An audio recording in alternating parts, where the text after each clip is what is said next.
Last year, we held a book launch for Mr. Kerry Brown for his English version book. I'm sure the CCG publishers photo 我的来源是从智库出版中心讲先。在这个今天现场季节，我非常荣幸主持这场新书发布会。In this beautiful season of autumn, I'm honored to chair this book launch. This year is the 20th anniversary of the comprehensive strategic partnership between China and Europe.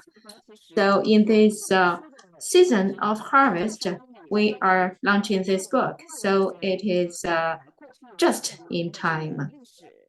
We hope that we will have more progress of our China-Europe relations and more fruitful people-to-people exchanges.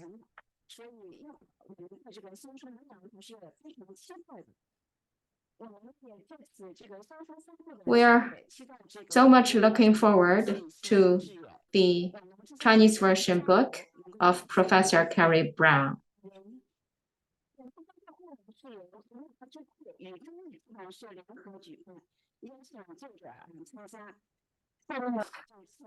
This book launch is co-organized by CCG and the CTPH.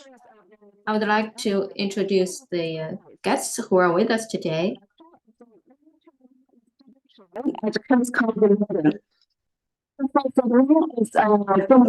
元素其实的交流通，因为它有非常丰富的中国生活的经历和过去30多年中与中国的交往，关于在跟中国的交集，包括我们的嘉宾是全国智库的创始人兼理事长会予以更详细的介绍。当然我们今天发布的这本书，我在第一次是大概2年了吧，就是2021年的时候，有一次我记得在这个Dr. Wang 跟 Professor Brown 进行一次视频会议的时候，Professor Brown 提到了这本书，当时 Dr. Wang 就非常的感兴趣，然后就决定把这本书引进中国，翻译成中文，在大陆寻求出版，影响国内的读者。其实我是非常好奇的，因为出版一本书，大家知道是从引进到翻译到出版，这中间会花费大量的时间和精力。那么只有是有价值的书才会被这个慧眼相中嘛，决定引进中国。所以王慧耀博士，我非常的就是想知道您当时就是为什么决定引进这本书，然后你认为这本书对读者他对当代的读者的价值和意义是什么？现在呢，我们把时间留给王博士，请来。And now I will give our time to my colleagues. First, Mr. Qiao. First, Mr. Wang Huiyao. Thank you very much. How are you? And also all the scholars and the media friends and participants today. Welcome to CCG. 各位嘉宾哈，各位媒体朋友，还有我们的这个Kerry Brown 先生在。Friends from the media, Mr. Kerry Brown in the UK. Today we are deeply honored to have this opportunity to launch this famous book of Mr. Kerry Brown. It's about the 800-year history of China-Europe cultural and information exchange. It will help the world to take the perspectives of the Westerners and also Chinese readers to better understand China and also to better understand the world. I think it is extremely helpful for the context between China and the world, and also between China and Europe. I think this provides a great opportunity for us to take a step further.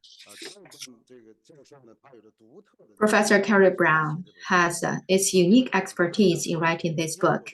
As I said, he is a world-renowned China expert. He's director of the Law China Institute of King's College London. He came to China in 1996. He was a teacher, a consultant, and expert in China. He wrote so many books about China, A Tale of Five Cities, for example. So he is indeed a sinologist who knows China and who befriends China. Why we recommend this book to the readers? The CCG is really promoting this book greatly because it provides a great description of 800 years of EU's understanding of China. It has two features. First, it takes a historical perspective when viewing China. So it has a great historical span. And also, it incorporates the views of the famous Western scholars and philosophers and thinkers who are just household names in the world. They're so famous. He selected 16 great influential Western thinkers and their views about China. For example, Marco Polo from Italy. Actually, I just recently visited Croatia. And they said that actually Marco Polo came from that place of Italy, I was told. And also Samuel Partas, Matthew Ricci, Leibniz, Voltaire, Montesquieu, John Barrow, and also philosopher Marx, Hegel, Rigas Hück, Max Weber, Bertrand Russell, Carl Jung, Beauvoir, Kristeva, and Roland Barthes. So they are so influential. They have different identities, travelers, missionaries, thinkers, and writers, etc. From their first acquaintance with China to their Enlightenment era perception of China, and even the experiences in China during the Mao era. Actually, similar books were published in China in the past. However, there has never been any international expert who takes this perspective of European philosophers in viewing China. So this book features a historical line that is very special about Mr. Brown's book. And at the end of the introduction of the book, the author said that when we can see so many conflicting views about China, this book brings together the various views of great thinkers in the past. Probably that will provide a good solution to our different understandings or concepts about China. So that is why I believe the publication of this book is of great value. It will help us to bridge the gap between China and the West. It will help us to promote the dialogue and mutual understanding between China and Europe. And also a good reflection of the concept of living in harmony as enshrined in the concept of building a community of shared future by President Xi Jinping. 2021, I mean, I had already an online dialogue with Professor Brown. That was actually during the COVID. It was very, there's no person-to-person exchanges. And I heard him mention that he has been writing and compiling a new book on European views on China, and put together about 16 important European thinkers, the insights of them, from the time of Marco Polo to the 1970s, to explore the extensive history of exchanges between Europe and China. So this is really interesting, and helping both sides during those difficult times. Like COVID is one of the most difficult periods, but also even now, and to understand better the past, the present, and future. So, and gaining a clear understanding of the current positions, and help us getting to make wiser decisions. So I'm very interested in this book, and we actually got the opportunity to import this book, and then we have the publisher to translate the book. So in May of 2022, CCG has actually finished the translating of this very important book and into the Chinese, and delivered the manuscripts to the China Translation and Publishing House, which is a very good publishing house. After the English tradition was published in last April, and we noticed that there's already a lot of Chinese press mention about this book, and then actually Professor Carrie Brown has given a long, full-page interview to the Global Time, but of course many other media has mentioned about this book, mentioned about this book as well. So I think this English edition was published by World Scientific internationally, and of course CCG was also able to jointly host the launch on this valuable book.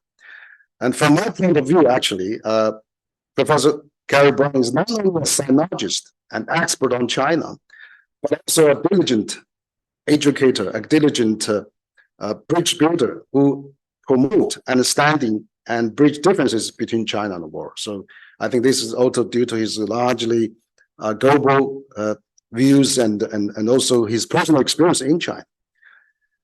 He has also actually contributed to another book that I acted on, the Consensus of Conflict, China and Globalization in the 21st Century, which is an English book that we gathered about 37 global opinion leaders and former statesmen, and of course think tankers and many prestigious authors, that published by the Spring in Nature as a part of the China and Globalization CCG book series.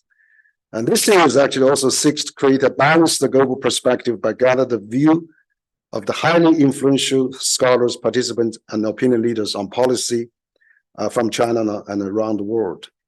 And so what has been truly influenced the trajectory of Western policy towards China. One important factor is that Western know not much, maybe not really enough about China. So in this book that we're currently publishing, China Through the European Eyes, Carrie actually presents an important viewpoint for the most of the writers of this collection, talking about and engaging with issues relating to the China existing in the time with an act of choice. So for people in the 21st century, is increasingly a necessity. So if one doesn't get to go to find China, it will almost inevitably come to find one. So she's very attaches great importance to the experience on China. So today, I think China and Europe are two largest civilization, of course, very deep, profound civilization. The importance of relation between China and Europe cannot be overstated. As the Chinese idiom goes, take the history as a mirror. So from Carrie Brown's China Through European Eyes, I think this book has carefully, readers will find that the East differs, of course, also in many ways from the West, not only in the social, political custom, but also in culture and intellectual traditions. Historically, Chinese culture and values have been influenced by many different ethical, philosophical, and religious views, forming a reflexible world views that is difficult to label. I think Professor Brown has actually detected this difference. So for most of the history, people in places like UK and US have not adequate desire probably to understand China. And so this is that is important that we have Professor Brown to call for more attention paid between the exchanges between West and China. And of course, to know better the culture, history, and of each other. And this is really so important that we are facing, particularly China, the language is only Chinese and not in the advantage of Western language like English. So I think that this book is very good for Chinese readers to have a better understanding of how the Europeans in the past to interpret China, their experience on China, including 8 people has actually come to China, 8 people has not come, but they have also read through other literature on China. So this is really very, very interesting. So Center for China and Globalization, being one of the largest independent think tank in China, we've been really building up the bridges. We've been conducting dialogues. We've been talking to the global opinion leaders. I mean, like Carrie has known, that has already been in dialogue with us for several times. And we have been in the past 2 or 3 years during the pandemic, talked to over 50 global opinion leaders and scholars around the world. And we found that it is important to have the books, to have the ideas, to have the knowledge be transferred, transcendent the boundaries between China and outside world. So for this, again, I would like to thank Carrie for taking the time and to really introducing his latest book, which is published in Chinese to the Chinese readers. So I will really also appreciate all the attendees today, and we hope that we'll have some questions from our audience and media friends. Thank you.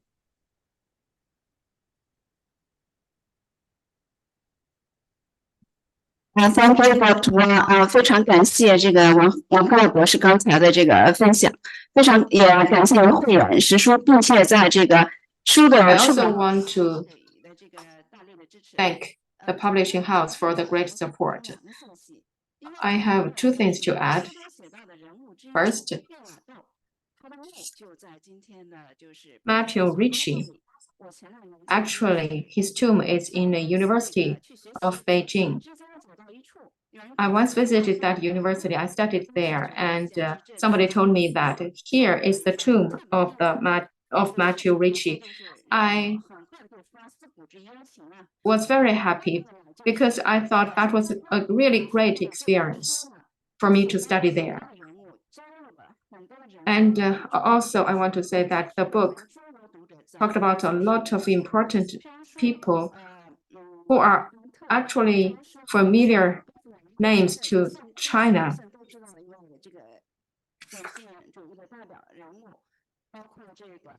For example,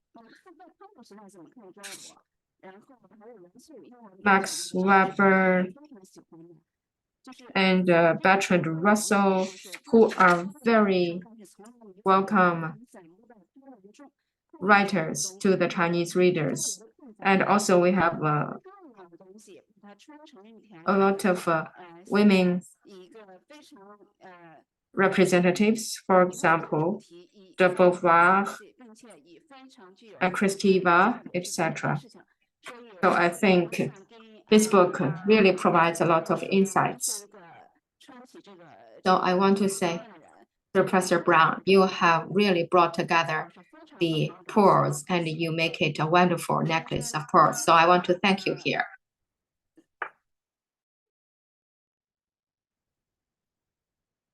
Next, let's invite the author, Professor Carrie Brown from King's College London, to release his new Chinese edition. Thank you very much for your research and study in China, Mr. Brown. as I prefer to use insights that your methods are vectors for providing information and expressing source so as to build a bridge for mutual understanding between the East and the West, especially between China and the world. Sincerely, thank you. And please. Hi, afternoon. Can you hear me okay? Yes, Can you I hear me? can hear you. It's okay. Yeah. OK，这样吧，我首先我用中文，然后我用英文。我先首先，我想感谢我非 first 常 I want to say thank you. I want to 全球化的智库 thank CCG 王博士，我的好朋友王博士， and my good friend Mr. Wang Huiyao 因为这可能是我第一次去 and his staff. 那个全球化智库的办公室在北京。 My first visit to CCG office in Beijing probably was 5 years ago. 那时候我有非常好的印象，我就觉得你们 I was deeply impressed by your work. I believe your work is extremely important, 和国外的对话越来越就是说是比较 especially in the context of the increasingly complex dialogue between China and the rest of the world. That is why I think your work is extremely important. Second, 我那和陈尔登的书就翻译成中文，这个也是非常 so my book has been translated into Chinese. So this is a great thing for me. I want to thank you too for that. 我也觉得 Just received your translated book, and I think it's great. 那个中文，我觉得是非常那个质量非常好。 I think your Chinese translation is of a very high quality. I'm so pleased and happy. 最后我也想说，刚才 Finally, I also want to say, 讲话的时候 just now when 强调一点， Dr. Wang made remarks, he said that 中国的历史是非常长，是800年。 actually 所以我原来 this book covered 800 years of 跟欧洲人 the exchange between China and Europe. It's long. 跟中国人 In the past, the European people 我觉得 do not 他 know 们了解他 our 们 history 欧洲的历史 with China. Probably China knows better about their history with Europe than we do. 就想帮助 So 在欧洲 I really want to help 的朋友 all our European 就 friends 了解我们那个中间的历史 to better understand 因为今天 our exchange history. 很新的事情 This is 可能 very important. 以前没 Yes, of course, there are new developments that we have never seen before. However, we have also accumulated a lot of experiences. As long as we can learn history well, we will know the solutions. We will find the solutions. 有很多教训有很多历史 We know that the history of China and Europe have taught a lot of lessons, and there are a lot of good stories of our histories. We can use the historical stories to help us to find solutions to current challenges. I'm very grateful for the enormous help of Dr. Wang and the CCG. I'm really excited to see the book. The European and Chinese history is an important history, and I hope in the future to be able to write a complete history of that whole period. But this is a first step. And as in the introduction from Dr. Wang and his colleague, what I've done with my co-author, Cheng Deng, is to take 16 representative figures from the last 800 years, some of whom are extremely well known, and some of whom may be less well known, but all who had a significant voice in the relationship between Europe and China. Of course, over this history, Europe has been many different things, and China has been many different things. And so this is a kind of history of different places. For China, it was originally the Yuan, then the Ming, then the Qing. Of course, now it's the People's Republic. And for Europe, it was many, many different countries, many different states, a long time for the current shape of Europe to emerge. So despite that, big differences between the two, I found that there are kind of very some predictable attitudes that Europeans showed towards China. The figures that I have concentrated on are significant intellectual figures in Europe. People like Leibniz, the philosopher, people like Montesquieu, who wrote a book that influenced America in its foundation, people like Voltaire, Marx, Max Weber, the great sociologist, Bertrand Russell, who visited China in the early 1920s, the philosopher.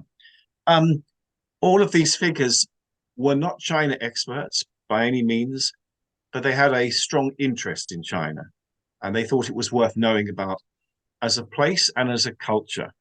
And I think that that is important.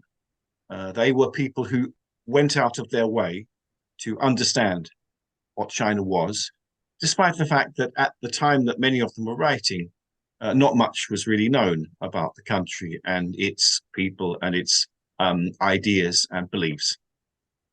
So for these people, I think that there have been historically three broad positions.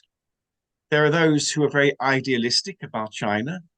I would say that Voltaire, the French philosopher from the 18th century, was early in his career very idealistic about China. There are those who are very pessimistic about China and critical. Montesquieu was an example, also from the 18th century.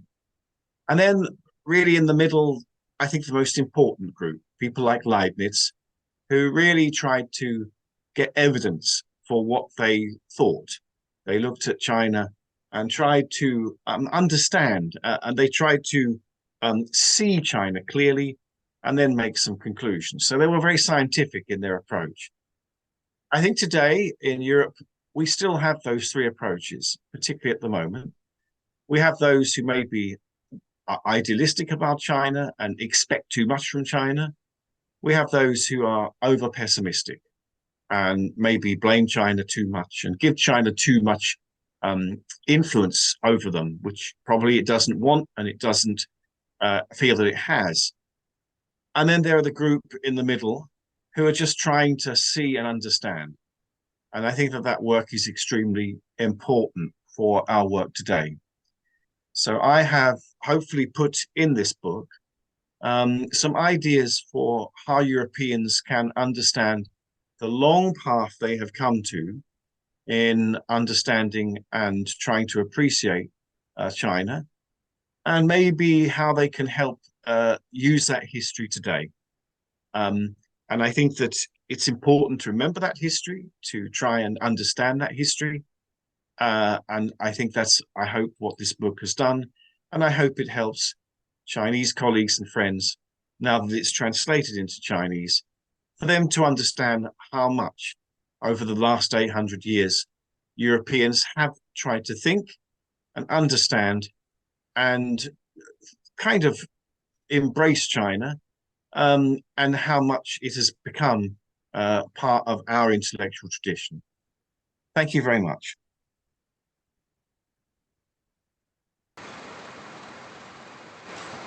Thank you, Professor Carrie Brown. Now I hope to introduce a very important guest, the president of the publishing house, to all of our audience. And Mr. 乔卫兵，刚刚就是这个路上有点堵车啊。但是我今天Because of the traffic jam, Mr. Chow was just late, and I want to introduce Mr. Chow to you, a very important guest to us. We know that the CTPH has published a lot of high-quality books, which has been warmly welcomed by the market. And Mr. Chow and his team has made so many efforts. 郭雨霞主任还有这个马玉成编辑啊。乔卫兵先生呢，其实坐在今天这里的乔卫兵。Mr. Chiao is a famous publisher in China. He is the president and chief editor of China Translation and Publishing House, CTPH.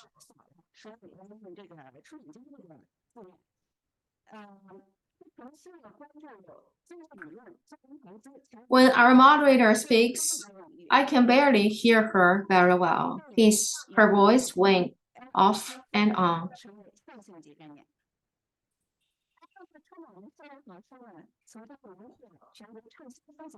Dr. Chiao holds a PhD degree and the title of senior editor and has a long-standing interest in economic theory, finance, investment, cutting-edge trends, digital technologies, and other fields. He has contributed to making many concepts such as blockchain, gray rhino, meta-universe, and AIGC a phenomenon.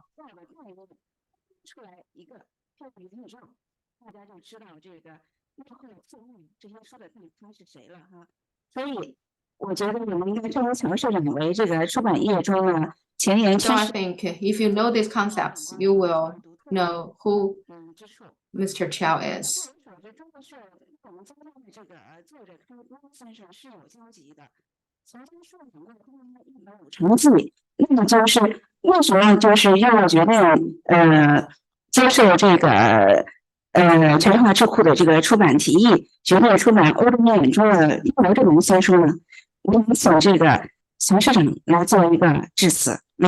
And now I would like to give the floor to Mr. Chiao, please.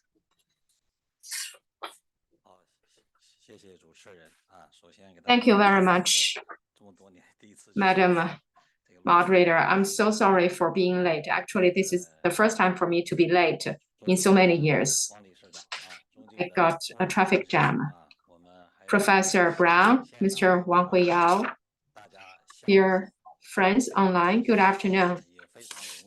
I'm so pleased to have this opportunity to be here at GCC again to join Mr. Wang Huiyao and Professor Carrie Brown to congratulate you on the publication of the Chinese version, China Through European Eyes. Again, I also want to thank Mr. Li for inviting me to the 15th anniversary of CCG, and I'd like to take this opportunity to congratulate the CCG for the 15th anniversary. CCG is a very influential think tank domestically and internationally. And today we are so pleased to celebrate the launch of this new book. So that points to the importance we attach to this new book of Mr. Carrie Brown. I still remember about a year ago, we were here to witness the launch of the English version of this book. So time flies through the hard work of many parties. The Chinese version is now in market. And this year celebrates the 20th anniversary of the China-Europe Comprehensive Strategic Partnership. So we hope that we can make good use of this opportunity of this book launch to respond to the current international politics and realistic topics from a more objective, rational, and diversified perspective.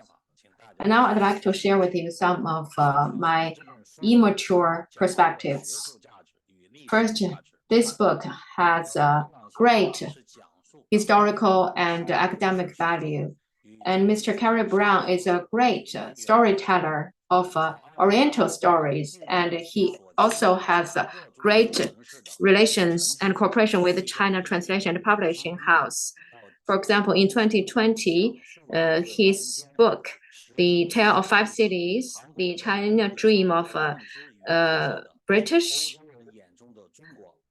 And today we have this China Through European Eyes. These are all examples of our cooperation. This new book selects 16 visitors to China or observers of China. They are either philosophers or thinkers or writers or diplomats or travelers or merchants. They have their perceptions about China. And some of them truly visited China. For example, Marco Polo, who provided the beginning of seeing China through European eyes. For example, in his book, Marco Polo's Travel, we can see a prosperous China at that time. And also, we can see Matteo Ricci, an Italian missionary, who actually one of the opener of West-East relations.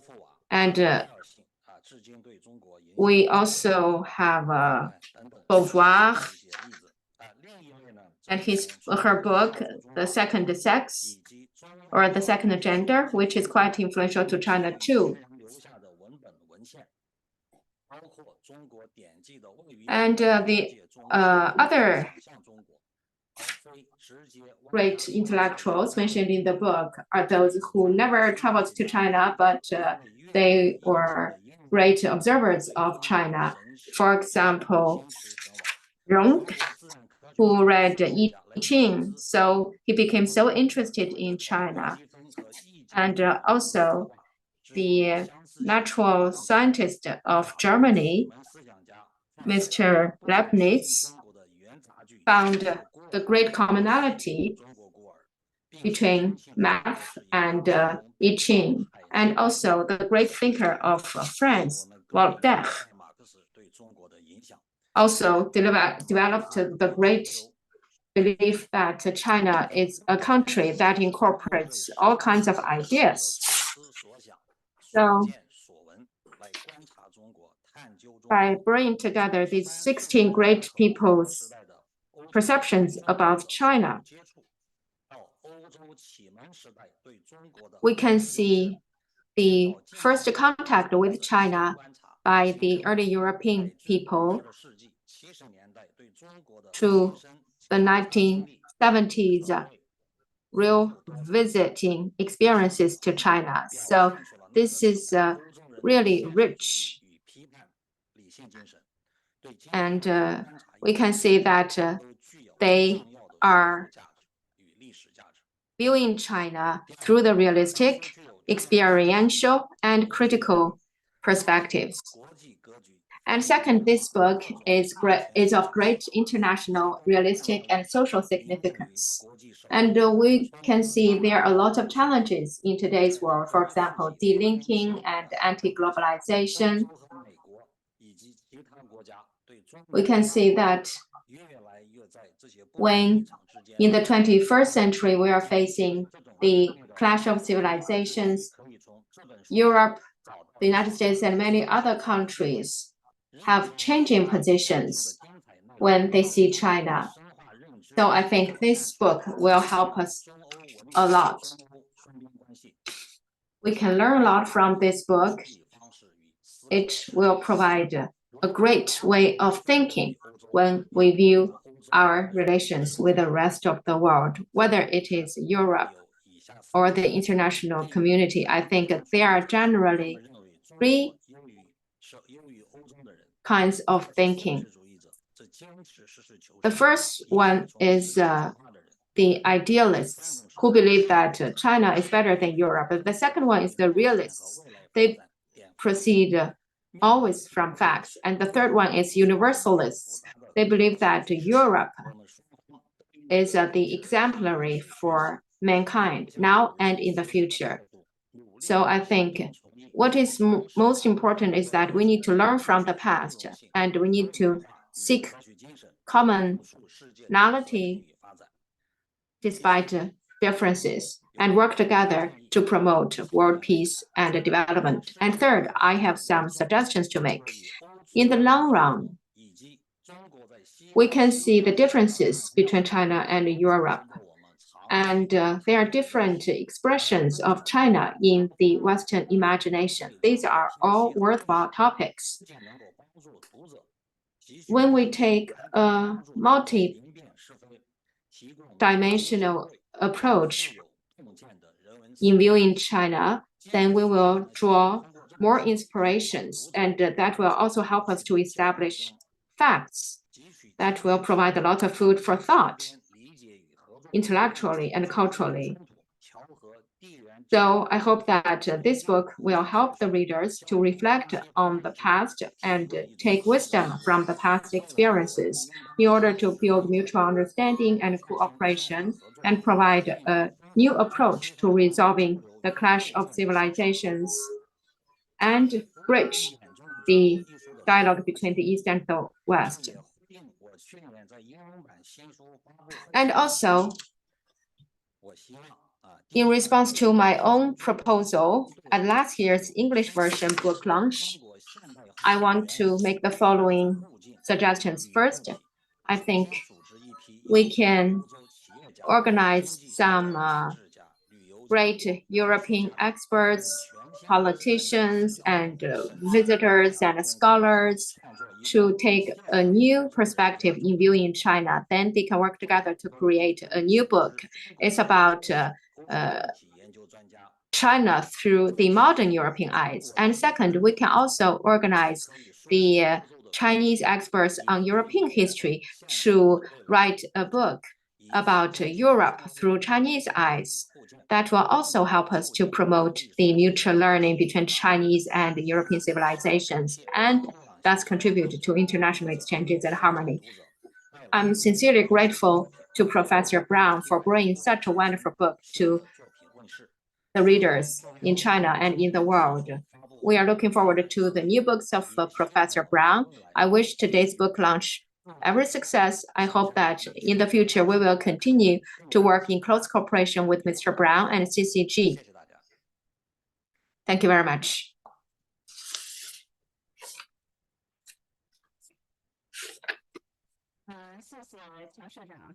Thank you, Mr. Chiao. As you said in your great remarks, this book is really timely. It seems that it's not very thick. However, it has great historical values. Thank you, Mr. Chiao.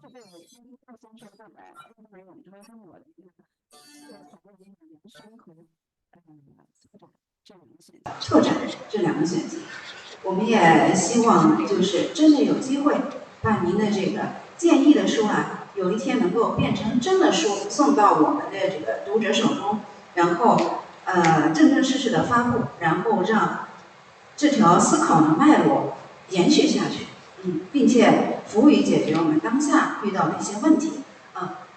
据我所知，昨天这个我们王慧耀理事长在很繁忙的日程当中，专门抽出时间重新读了这本书。他以前就读过，因为他想今天跟凯尔布朗教授就这个机会啊，进行一次对话，所以以深度挖掘这本书。另外呢，也想就是谈谈他最近关注的凯尔布朗教授的另外一本新书。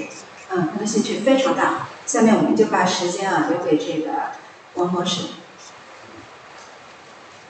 谢谢这个岳员这个主持我们这个会。Thank you for chairing this book launch.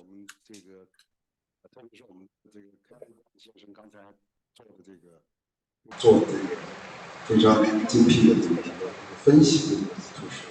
所以我觉得这个书的这个意义很大。We want to thank Mr. Chiao and Professor Brown for introducing the book, and the publication of this book is of great significance. It will help us to better review history.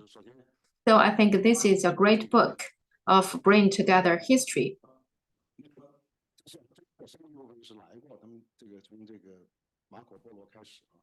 We know that some of the great thinkers really visited China among the 16 intellectuals.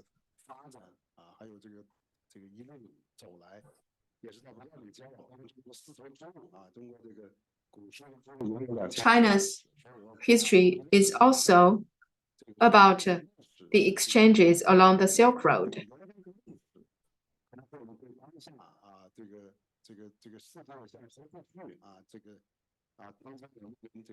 当今我们面临这个全球化面临巨大挑战，非常好的一个时机。所以说，我想这个就是通过这种文化 Through cultural exchanges and through the comparative cultural stories, we can find new perspectives and new ways of communication. So we would be very glad to have this dialogue with Professor Brown. And I have some questions for Professor Brown, and probably Mr. Chia will also have some questions, or maybe there will be some questions from the floor. We have about half an hour to go. Karen, I mean, we had a very interesting discussion. You had a very good summary of the book, highlighted the book, and we heard from President Cha of the publisher, also analyzed the book in many occasions. I want to emphasize also that this book has a very deep historical perspective. This is really the uniqueness of this book, that he picked all those representatives in history, span of 800 years to look at China. So for a contemporary world, for complex, even geopolitical tension has been really coming to this global scene. What those historical perspectives are really helpful, relevant, and can help us. Because if you look at it through the historical lens, China has already been there for thousands of years. China has a civilization 5,000 years. We cannot locate each other. We are already there.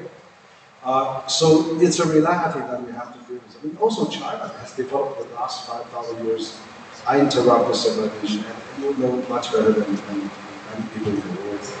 So how this can give some kind of a peaceful coexistence. I remember you mentioned before that there are several schools of people understanding China have different perspectives, but then how can we get this mutually accepted, mutually recognized perspective? I mean, that this book is really interesting because they presented also kind of perspectives, but fundamentally, if China has been there for thousands of years, and China has the largest population in the world, China developed has its own rhythm, had its own logic, had its own pattern. Should this kind of a historical perspective give China a new narrative, a new way of describe itself or explain itself to the world, so that we can minimize the misunderstanding, minimize the differences, so we can peacefully coexist together. And that is really, I think you are the authority on those issues. And I noticed you being also saying that we got to see China as it is. Probably we have to recognize its being and not really trying to change each other. So that's really fundamental. I think if China can find a path towards the modern civilization, it may be different than other path has been so far practiced by other countries, particularly Western countries. So if China can come up with a new path of modernization, can this be recognized? Can this be peacefully coexisting? Can this be regarded as a peaceful competition rather than as a threat, as something irregular or something abnormal? That is, I think, we really hope that we can really solve these large philosophical differences that we've been talking. So maybe perhaps I can start with you, Gary, for you again to explain to us your view on this. Thank you. Thank you, Dr. Wang. I know at the moment, obviously, the dialogue between America, Europe, and China is complicated. And I think probably that's because we're in a very unique period. Never before has China been economically and militarily and geopolitically so strong. And so this is really unusual. In modern history, China was a significant economy, but maybe not globally as important as now. And so there are many new things that people are getting used to. So I think this is a transition period. The question is, what is it a transition to? So it could be a transition to a period of, conflict, Cold War, a new kind of Cold War, constant problems with dialogue, and both sides really insisting that their worldview is right. Obviously, that would not be in anyone's interest. Or it could be a kind of transition to a very different kind of world, in which there is mutual respect and tolerance. So the European worldview is one that historically has always appreciated diversity and pluralism. And I think that China, in its history, has always been able to have different belief systems at the same time. One of the European confusions in the past about China was, that there were people in China who believed in Buddhism, Taoism, Confucianism. This seemed a very confusing. What was the worldview? I mean, what was the unified worldview in Europe? It was Christianity, a very singular view, even though it was divided between Protestant and Catholic. The basic belief system was quite uniform. And I think that Europe historically has struggled with the diversity of the Chinese worldview, but actually Europeans do value diversity. And I think that they should value a world in which not just European or Western values are dominant, but Chinese values as an alternative. There is a world in which you can have these different views and no one needs to dominate. They can be held in balance. I think that is, what we would ideally want to aim for. To achieve that, well, we need two things. We need better knowledge, and that's why the work that you do and the work that I'm trying to do, and many others, is important because it's trying to build up a kind of enough understanding of each other. And without that, we can't achieve anything, because we don't want, simple answers. We don't want people to, make assumptions that are wrong. We need people to be accurate and understand what the situation is. So knowledge is important. But we also need much better quality dialogue. In the last 2-3 years, because of the pandemic, obviously there's been less people-to-people dialogue. But before that, I think that there was a lot of people-to-people dialogue. And it's important that we return to that as soon as possible. With those two things, I think we have hope that maybe not quickly, but we will progress towards a much more solid foundation to be tolerant of each other, and not to engage in argument like we always have to persuade. Kind of a lot of the issues in the past between Europe and America and China have been maybe that, Europe and America really wanted to persuade China to change China's mind. Maybe some of the issues today are because there are people in Europe and America who are worried that China is coming to change our minds. I think actually we can just accept that there are many things that we will not change our mind about, and we don't need to change our mind about. We just cooperate practically, because that's enough. It doesn't really matter what our belief systems are if we want to solve big economic or environmental issues what is important is we both agree that they're a problem and we both come up with a plan to deal with them, and we leave everything else alone. I mean, I think that that's really important.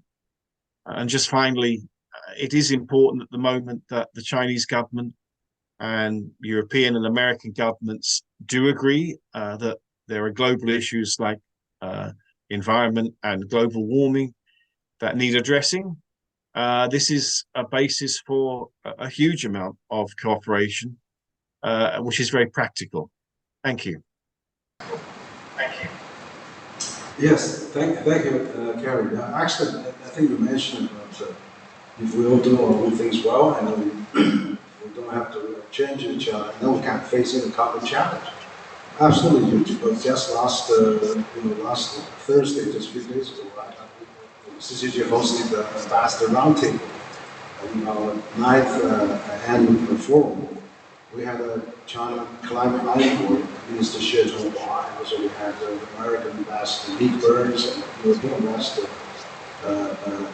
George Toledo and 8 other ambassadors. We all agree we have to fight climate change, and that's our biggest threat. So we could find many more common things. And you're right, I think China has a lot of history. And then China always an agricultural country, continentally based, never really go far beyond the Pacific, along the Chinese coast. And even when Zhenghe expedited it 7 times, it always returned. So we don't have Confucius said, if your parents are around, your children should not go far away, because that kind of the family ties. Big irrigation project for a very centralized government to hold everybody together, and that seems the culture that works in China. So now that narrative is modern technology, digital economy, and meritocracy that China has practiced for thousands of years attach great importance to the education, family values. That probably can cultivate another somewhat different system that's suitable for China. So I think for that to be really seen and read and finally accepted by international, particularly Western colleagues, really takes time. So I think this book helps to understand. People 800 years ago starting to understand, even longer than that. So I think your book, having this one published in China, is really a great contribution to the narrative that's currently shaping mutually beneficial understanding and progress. 我不知道这个乔校长有没有什么问题，Brown 提问题，Mr. Qiao, do you have any question for Mr. Brown? Thank you, Mr. Wang. Professor Brown, good morning to you. If we have enough time, I think I want to spend hours talking to you and asking you questions. About your book, you selected 16 representative Western dignitaries. They have different background, they have different thinking, they have different ideas. So I want to know, among the 16 people you selected, whether they are writers or historians or historical figures, whose view on China is most special and most interesting or attractive to you and to the readers in China or the readers in the world. So that is my question for you. If there is anything related to this, let's assume that you can select over 10 modern influential European thinkers, philosophers, economists, business leaders, etc. Who do you think will be selected? And what topics will you focus on for this new era? Thank you very much. Those are the 2 questions I want to ask you. Thank you. Thank you. That's a really great question. The first is easy to answer. The second is difficult to answer. So The first, actually, the figure that I most admire is Leibniz, the German philosopher Leibniz from the 18th century. I think that he tried to get information about China from Jesuit priests who were based in China at the time. In the Kangxi, in the Kangxi period, the Emperor Kangxi Huangdi. So I think that Leibniz was very open-minded. He had a genuine interest in Confucianism. He tried to understand the Chinese political system. He didn't make judgments. He tried to be objective. And I think that he really tried to make sure that what he wrote was accurate and truthful, and that he was aware that he was writing as a European, which brought limitations, but at least he tried to understand China accurately and thought that that was possible. So I greatly admire his writings on China. There are three main writings on China that he wrote at the end of the 17th century and beginning of the 18th century. And I have included maybe the longest in this book. I think that he's an extremely important figure. And there is a Leibniz, I think, institute to this day that tries to encourage dialogue with China. I think it's based in Germany. So his influence is very important. For current figures, that's not easy to answer. There have been China specialists, John Fairbanks, the American, the late Roderick MacFarquhar, British, but based in America, a contemporary writer and historian, Rana Mitter, friend and colleague of mine. You know, these are people who really specialize on China. In terms of general figures, it's not so common. The French philosopher Derrida, Jacques Derrida, did visit China and wrote some things on China, but not a lot. And there have been, you know, kind of visits by important Western figures to China, European figures to China in the last 30 years.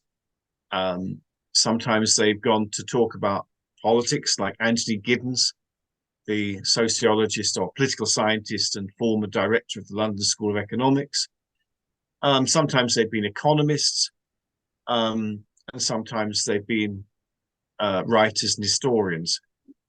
So I would need to think quite hard about 10 figures, because I imagine half of them would be China specialists from Europe, and half of them would probably be general figures that had some interest in China. But I don't think that it would be easy to say which one had the most influence or was dominant. And I think maybe one other difference is that there's much more translation and access to Chinese writers in Europe now. Many Chinese writers are being translated, Chinese novelists, Chinese historians, and other figures. So in fact, China is much more, kind of accessible and better understood. And of course, there's many more opportunities to actually go to China. For most of the figures that I have put in my book, they didn't have a chance to go to China. I mean, you know, some of them did. Bertrand Russell spent 6 months in China. Some of them toured China, you know, Roland Barthes and Christeva. So they had some access, but today that access is the norm. It's not different. So it's not the exception. So I think that has made a big, big change in the way that people think about China and made things more complicated. Thank you. Thank you, Gary. Very comprehensive, very good. But of course, there's more and more people that understand that China and really a great China. I think you are one of them for sure. So we're very pleased to hear that. This has been more people objecting look at this. 那我们现在开放给我们现场的这个朋友或者媒体朋友或者这个。听众有什么问题可以提问。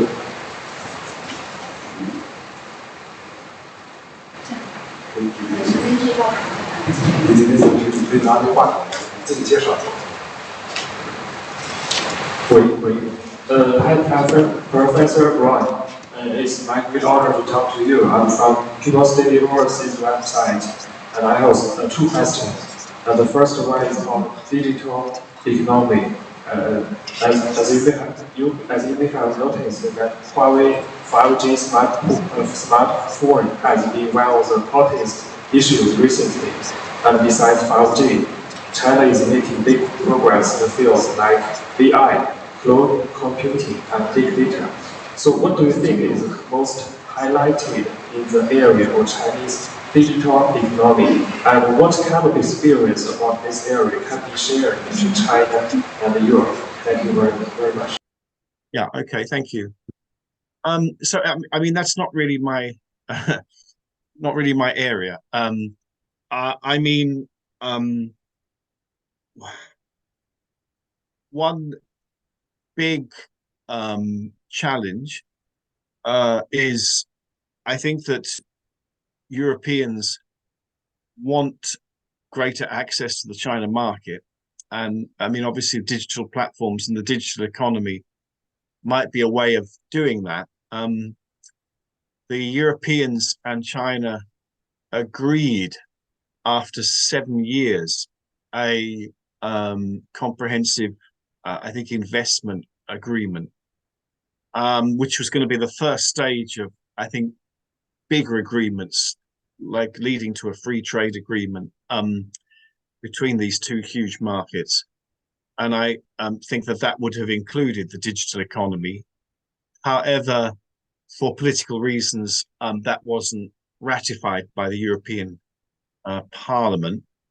So that's obviously a big barrier, because in fact, the Chinese economy today, in terms of the services sector and the digital component, is more and more similar to the European economy. And so there should be much more interaction. I think that's the hope of European businesses. And at the moment, apart from Germany, I think many European countries don't do as much trade as they want. And they certainly don't do as much digital trade as they want. I mean, they don't do as much online. They don't kind of export as much to China as they want, and they probably don't do as much services in China. So I think that's going to be a challenge.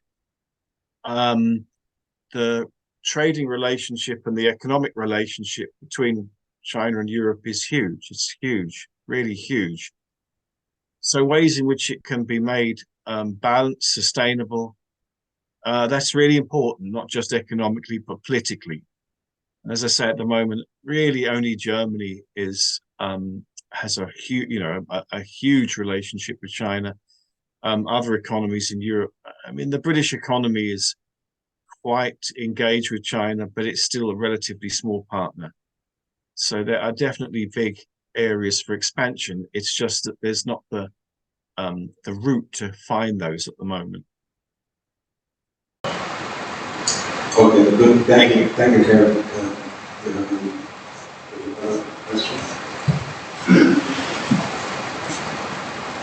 Hi, Professor Brown. I'm a journalist from Xinhua News Agency. In a recent interview with Global Times, you mentioned that the Europe's shift in its stance towards China is mainly a result of the lack of knowledge of China.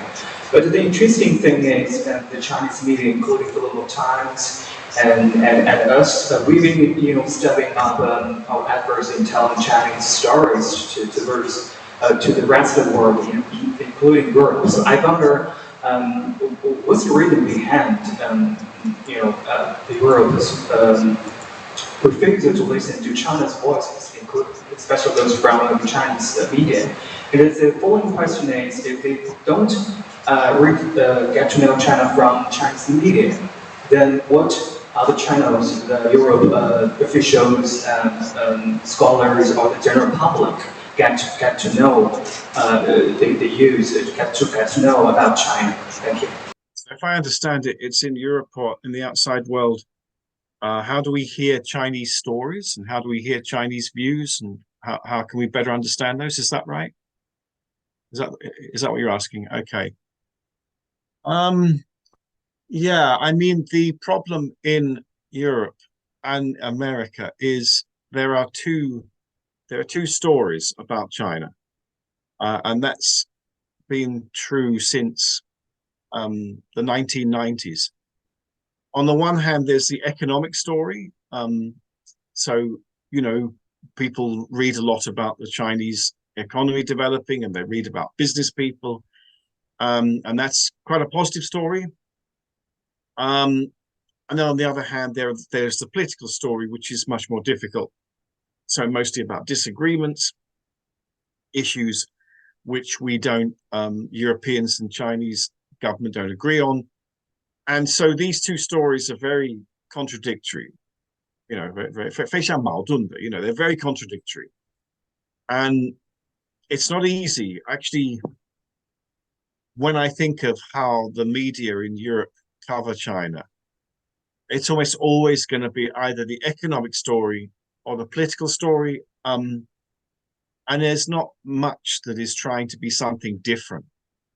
And maybe, as you say, talk about Chinese stories in terms of people, just what do they do in their daily lives? How do they meet challenges? What are their expectations? It's not very, it's a sort of story that we hear in Europe. We don't really hear much about individual Chinese and how their lives are going. And I think that needs to happen more. There are many Chinese students in Europe now. There are 200,000 Chinese students in Britain. We don't really hear much about their life stories and understand them very well. So I think we need to make more effort to, kind of realize that the China story with Europe now is extremely complicated and has many different voices, and not just the sort of two dominant voices that we hear, either the economic or the political one. I think that's going to help us have a better understanding of each other. I think, kind of the problem in the Western media is often that it's either very, very negative about China, or, in terms of the economy, maybe expects too much. And, kind of if you try and speak about China in a different way, it's not easy for people to understand or listen to you. I think Chinese media too has a responsibility. I mean, you represent Xinhua, but there's obviously, Ruba and other, kind of representatives in Europe and London. I think that they also probably have work to do in trying to speak to Western audiences, at least in their English or European language platforms, because I don't think many people in Europe read that material. And finally, Europe is like America. maybe not as bad as America, but Europe is quite divided. People tend to belong to one or another side of an argument. There's not much trying to kind of find a middle ground, and that creates problems. So unfortunately, China is an issue which divides people. Either they are negative or positive. It's very hard to kind of just try and find a middle ground. That's our problem more than China's problem. But, you know, that's one of the issues about understanding the China story in Europe, that it's not easy to get people to really listen. They either kind of assume that this is going to be a bad story or a good story, and there's no attempt to really just see what the real story is, which is often a mixture of positive and negative. So we just have to continue to say to people that the China story is a complicated one, but it's one that isn't solely negative or solely positive.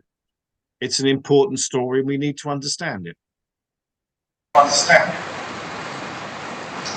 Okay, thank you, Karen. I think you are absolutely right. I think even from China to look at this, there's always there's in the past 4 decades, particularly in China, over China. There's a lot of talk about China economic miracles, China economic success or stories, and then recently there's more story about China political things, and then that gets also very negative.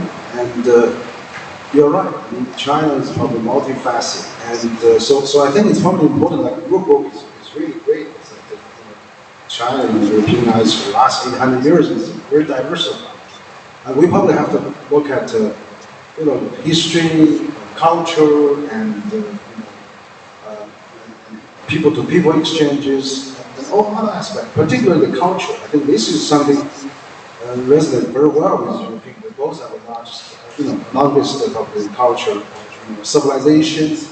So probably in that sense, I think rather than talk either political, economic, we could probably have a more emphasis on culture, history, civilization, those common topics, so that we can really find some common ground. After all, we're similar. We're not that different, and particularly those issues. So thank you for that sharing with me.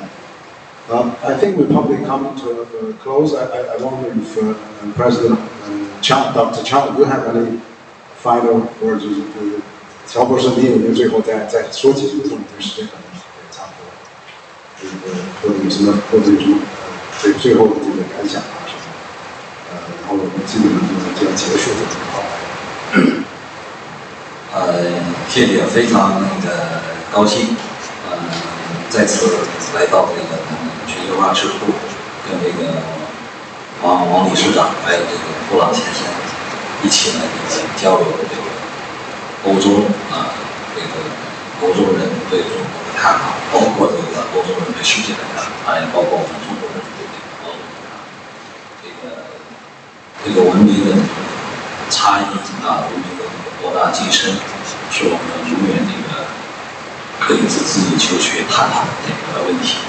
这个世界如此动荡如此复杂，我们也就是像我们刚才发言中所强调的，希望我们看到布朗先生有这个新的这个作品，也可以组织更多有影响力、有思想的欧洲人士跟中国的这个专家学者一起交流，撰写更优秀的作品为中欧文化交流有益，做出贡献。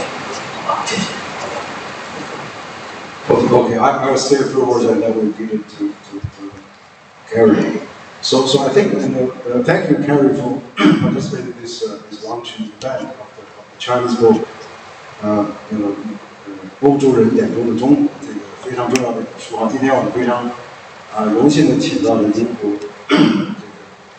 这个知名的中国问题专家这个克里布朗教授来给我们分享他最近一本新的著作。其实这书英文是也不新的1年，但是中文的对我们来说是只有这个刚刚出版这个中译出版社这个出版，全球智库很多都翻译了这本书，参与翻译和引进这本书。就我觉得现在中欧，包括中国和西方之间的这个理解沟通要加强，就是也是说刚才我聊这个里面讲说，我们要更多的从文化上、历史上、渊源上找到共鸣，而且我们历史上就有这么多的宝藏，现在更有。我们应该有新时代的这个马可波罗，新时代的利玛窦，同时也有新时代的这个郑和下西洋什么，就我们都可以更多的开展更多的交流，包括像这个容闳去美国150多年前去美国留学是吧？去英国留学，刚才课文也讲到，我们在英国有20万的留学生，我们有大量的这个在美国还有更多，我们希望西方也有更多的。专家学者留学生到中国来，所以全球智库呢，就是一直在做这些事，希望能够推动中外的交流、中外的合作。比如说我们上周刚刚举办的第9届这个中国与全球论坛，我们请了这个近50位大使和各国驻华的使节参加，也请了各个很多的部委，也请了中国的这个气候变化的特使现场部。还有这个很多包括联合国还有各个方面的机构外交部、商务部这个各中国各部门的，所以我觉得非常多。我们希望沟通。我们在我们的上周这个活动上，我们专门主持了一次中欧的这个大使、中欧的合作论坛。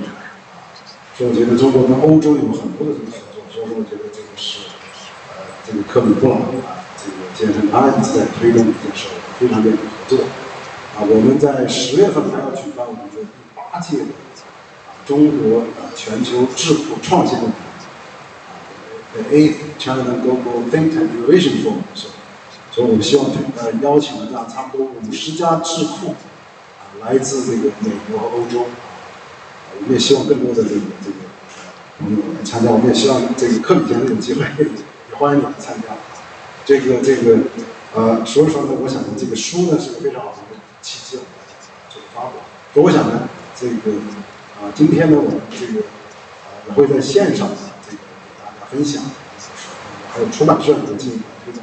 我已经收到了很多的反馈，这个书出来以后，很多的学者、很多的专家都在给我要这本书，包括很多政府的官员对这个书非常感兴趣，说我觉得这个书是一个非常有意义的书这个我们会进一步推动。